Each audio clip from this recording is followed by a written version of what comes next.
बिस्मिल्लाहिर्रहमानिर्रहीम, अस्सलामु अलैकुम। एक नई वीडियो के साथ आपकी खिदमत में हाजिर। कायद-ए-आज़म सफ़र रेल के दौरान अपने लिए 2 बर्तें मखसूस कराया करते थे। एक मरतबा किसी ने इनसे वजह दरियाफ्त की तो जवाब में उन्होंने ये वाक़या सुनाया। मैं पहले एक ही बर्थ मखसूस कराता था। एक दफ़ा का जिक्र है, मैं लखनऊ से बम्बई जा रहा था।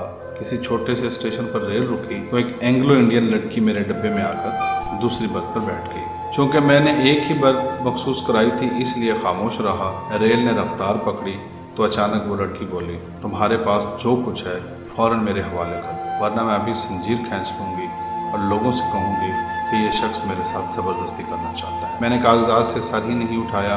उसने फिर अपनी बात दोहराई। मैं फिर खामोश रहा। आखिर तंग आकर उसने मुझे झंझोड़ा तो मैंने सर उठाया और इशारे से कहा, मैं बहरा हूँ, मुझे कुछ सुनाई नहीं देता, जो कुछ कहना है लिख कर दो। उसने अपना मुद्दा कागज़ पर लिख कर मेरे हवाले कर दिया।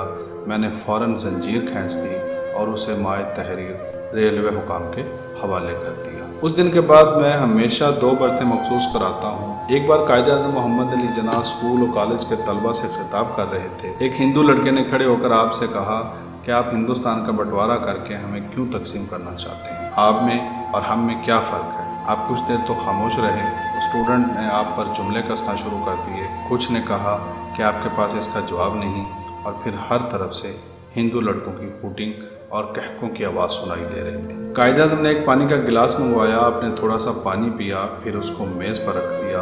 आपने एक हिंदू लड़के को बुलाया और उसे बाकी बचा हुआ पानी पीने को कहा तो हिंदू लड़के ने वो पानी पीने से इनकार कर दिया। फिर आपने एक मुसलमान लड़के को बुलाया। आपने वही बचा हुआ पानी इस मुस्लिम लड़के को दिया तो वो फ़ौरन कायद-ए-आज़म का जूठा पानी पी गया। आप फिर सब तलबा से मुखातब हुए और फरमाया, ये फ़र्क है आप में और हम में। हर तरफ सन्नाटा छा गया क्योंकि सबके सामने फ़र्क वाज़ेह हो चुका था। मोहम्मद अली जना ने कभी किसी को गाली ना दी और ना कभी आपने बदअखलाकी की। आप अपनी बात इस कदर ठोस दलाइल से पेश करते थे कि बड़े बड़े मुंह में उंगलियां दबा लेते और आपके सामने लाजवाब हो जाते। कायद-ए-आज़म से लोगों की मोहब्बत का ये आलम था कि अगर कोई आपसे हाथ मिला लेता तो वो खुशी से फूला ना समाता और सारा दिन लोगों को बताता फिरता कि आज मैंने कायद-ए-आज़म से हाथ मिलाया है। कायद-ए-आज़म मोहम्मद अली जना इतनी मुखालफत के बावजूद एक दिन के लिए भी जेल नहीं गए और आज तक ऐसे अल्फाज अपने मुंह से नहीं निकाले जिनके बाद ये कहना पड़े कि मैं अपने अल्फाज वापस लेता हूँ। नाज़रीन, अगर आपको हमारी ये वीडियो पसंद आई हो तो प्लीज़ हमारे चैनल को सब्सक्राइब करें और बेल आइकन को प्रेस कर दें ताकि हमारी हर आने वाली वीडियो का नोटिफिकेशन आप तक पहुँचे।